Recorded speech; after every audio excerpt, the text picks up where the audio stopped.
سلام همراهان گرامی، به شب داستان خوش اومدین. ممنون میشم منو سابسکرایب کنید و این ویدیو رو لایک کنید. بریم با هم به داستان این ویدیو گوش بدیم. اسرار خانه داروغه نانجیب. تاجری بود، زنی داشت. این دو 13 به در رفتند. برگشتنی که می اومدن رو به خونه، هوا طوفان شد، به اندازه‌ای که چشمو نمیدید.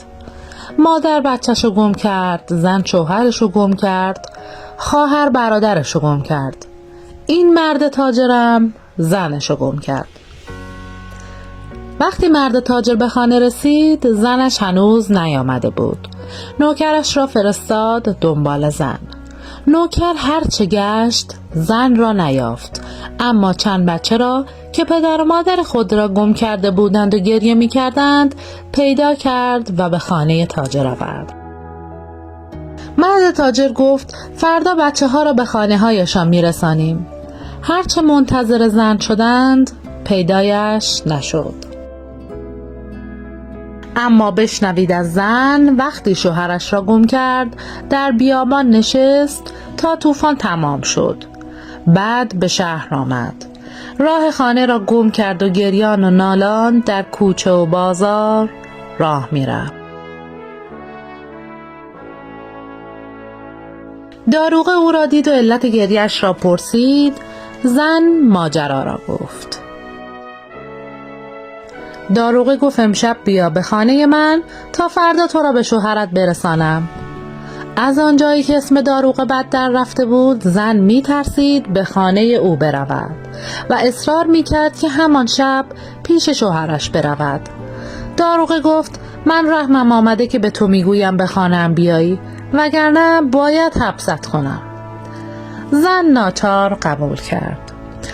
او شنیده بود که داروغه هر شب 20 فاحشه، 20 بچه خوشگل و 20 کپ شراب به خانه‌اش میبرد و از این میترسید که مبادا داروغه به او دست درازی کند. وقتی وارد خانه داروغه شد، اتاق بزرگی را دید که 20 زن در آن بودند. دور حیاط هم 100 تا اتاق کوچک دید. نیمه های شب داروغه به خانه آمد و گفت شام بدهید. به همه شام دادند. بعد دستور داد کپ‌های شراب را بیاورند و در چاه حیاط بریزند. بعد هر کدام از زنها را در اتاقی کرد. کلفت خود را صدا زد و به او گفت که پیش زن تاجر بخوابد تا او نترسد. داروغه شامش را خورد و از خانه بیرون رفت. زن تاجر از کلفت داروغه پرسجو کرد.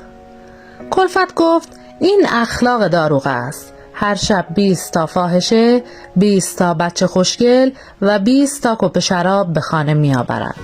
شرابها را در چاه می ریزد. زنها و بچه ها را صبح بیرون می کند. به آنها پول هم می دهد. هر شب کارش این است. نه به زنها نگاه می کند و نه به بچه ها. صبح داروغه آمد و در اتاقها را باز کرد و صبحانی بچه ها و زنها را داد و گفت بروید. بعد آمد سراغ زن تاجر. او را برد به خانه شوهرش. بعد هم رفت دنبال کارش. مرد تاجر که فهمید زن دیشب خانه داروغه بوده است، به او گفت زنی که شب خانه داروغه بخوابد به درد من نمیخورد. او را برد و طلاق داد. زن گریه و زاری میکرد و در بازار راه میرفت که داروغه او را دید و شناخت. زن ماجرا را برای او تعریف کرد. داروغه گفت تو برو به خانه یکی از آشنایانت تا من کاری کنم که مرد خودش بیاید دنبالت. زن رفت خانه همسایش که با او دوست بود. از آن طرف داروغه رفت و زنی را پیدا کرد. به او پولی داد تا به حجره مرد تاجر برود و با او شوخی کند. هر وقت تاجر هم با او شوخی کرد داد و بیداد کند و فریاد بزند. زن چنان کرد. وقتی فریاد زن بلند شد، داروغه خود را به آنجا رساند و مرد تاجر را به حبس برد. اتاق محبس در خانه داروغه بود. حاجی عصر که شد دید آمدن فاحشه ها شروع شد. بعد بچه خوشگل ها آمدند و پشت سرشان هم کپ های شراب.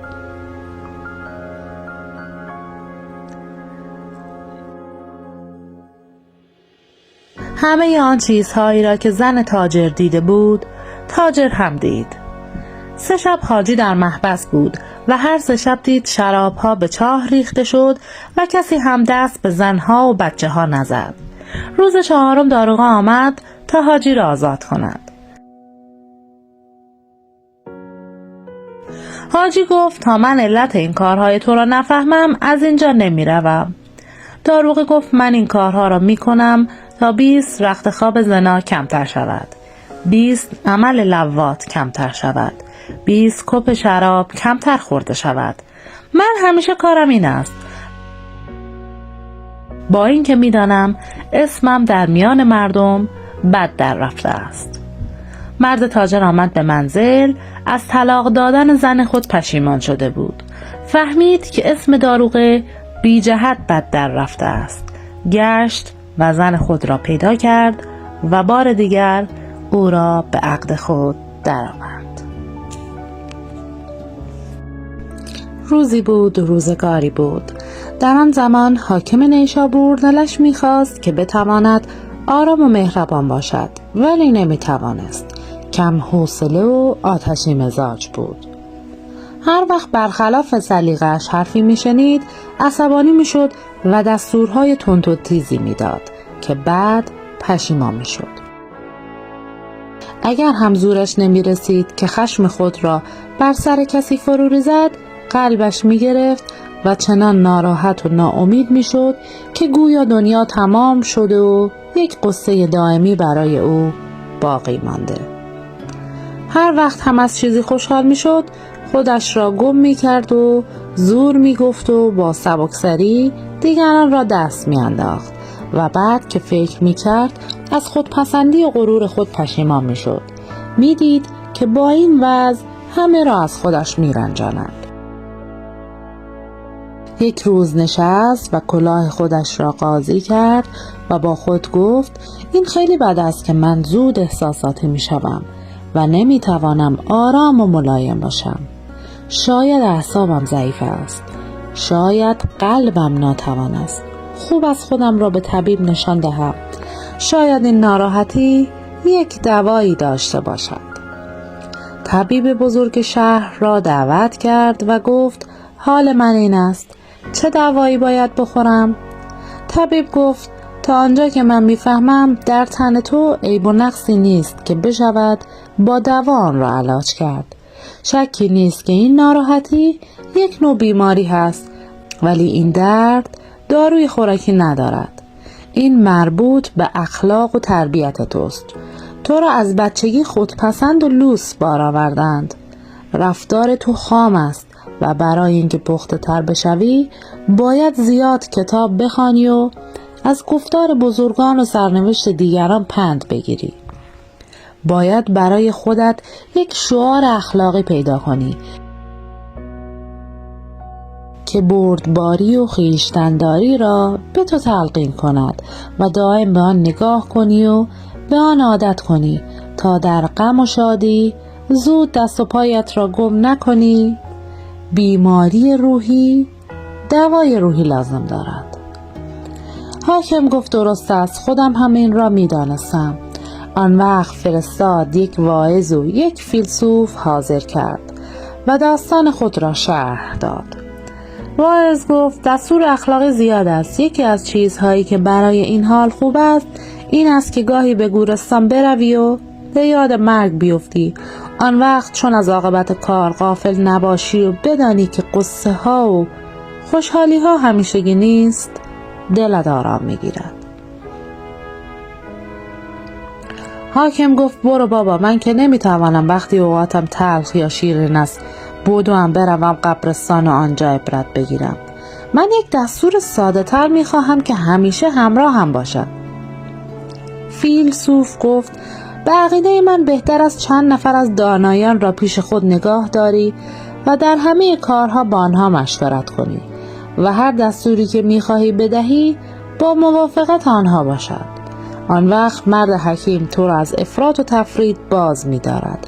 اگر قصه دار باشی دلجویی می‌کند و اگر مغرور باشی نصیحت می‌کند. حاکم گفت برو بابا، اگر قرار باشد من همیشه به دستور حکیم کار کنم پس چه حاکمی هستم؟ من خودم هم بد و خوب را میشناسم، ولی وقتی عصبانی میشوم یا خیلی خوشحال میشوم همه چیز یادم میرود. من یک حرف خوبی میخواهم که روی نگین انگشترم بنویسم و به آن نگاه کنم تا مرا از تندروی نگاه دارد. اگر زیر باران خیز شدم عصبانی نشوم. اگر برخلاف سلیقه‌ام چیزی شنیدم از قصه دق نکنم.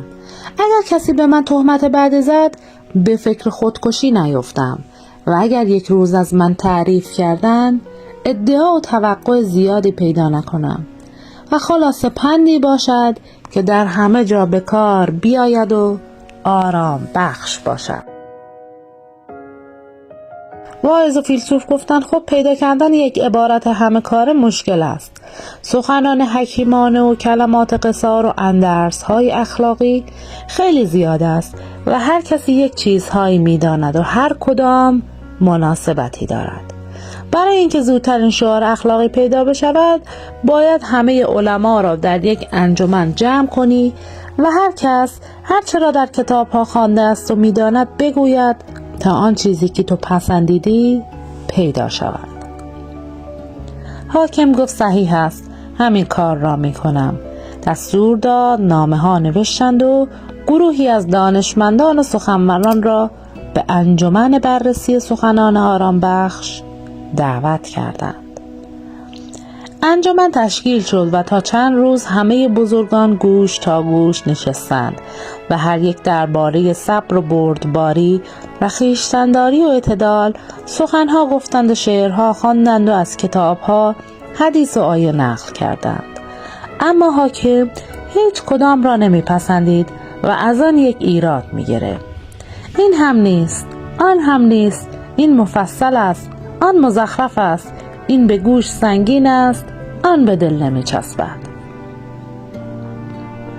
روز آخر یک مرد کلاه نمدی که از ده خبری برای حاکم آورده بود موضوع را فهمید و گفت اگر اجازه هست ما هم حرفی بزنیم. ما یک چیزی بلدیم که از همه این حرفها بهتر است. حاکم گفت اگر انجمن اجازه بدهد میتوانی حرفت را بزنی. انجمن یک صدا گفت نه آقا، این چه فرمایشی است که حاکم میفرماید؟ ما همه کتاب‌ها را ورق زده ایم، همه سخنان بزرگان را زیر و رو کرده ایم و هنوز یک حرف مناسب پیدا نشده. حال بد است که یک مرد عامی بی سواد بیاید در این مجلس نطق کند. مرد کلاه نمدی گفت بسیار خوب، ولی حالا که مطلب مناسب پیدا نشده بگذارید ما هم حرفمان را بزنیم. ما که کسی را نمیخوریم. اگر خوب بود انجمن قبول میکند، اگر هم بد بود بری شما بخندید و بروید. حاکم گفت بد نمیگوید، بگذارید او هم پیشنهادش را بکند. انجمن گفت مانعی ندارد، حالا که حاکم میخواهد بگوید. کلاه نمدی گفت تا آنجا که من فهمیدم حاکم یک عبارت مختصر برای روی نگین انگشترش میخواهد. این حرف باید خواننده و شنونده را از ناامید شدن و مغرور شدن نگاه دارد. به عقیده من این نسخه در 3 کلمه جمع شده که دیگر کوتاه‌تر از آن چیزی پیدا نمی شود. روی نگین انگشتر باید نوشت این هم بگذرد. با شنیدن این حرف انجمن در غلغله افتاد. بعضی گفتن این شعار تنبلی و بیحالی است. بعضی گفتن این حرف مانع کار و کوشش و چاره‌جویی است. بعضی گفتن این حرفا مال عهد بوق است و به درد امروز نمیخورد. دیگران هم گفتن مهمل است، بیفایده است، کهنه است، چرند است. حاکم گفت من به سهم خودم این پند کلاه نمدی را بد نمیدانم. از همه مختصرتر و آرام بخش هم هست. وقتی من یادم بیاید که همیشه احوال یکسان نمیماند و قصه ها و شادی های ناگهانی هم میگذرد، دلم آرام می شود و فرصت پیدا می کنم که فکر کنم و بیش از اندازه ناامید یا مغرور نشوم.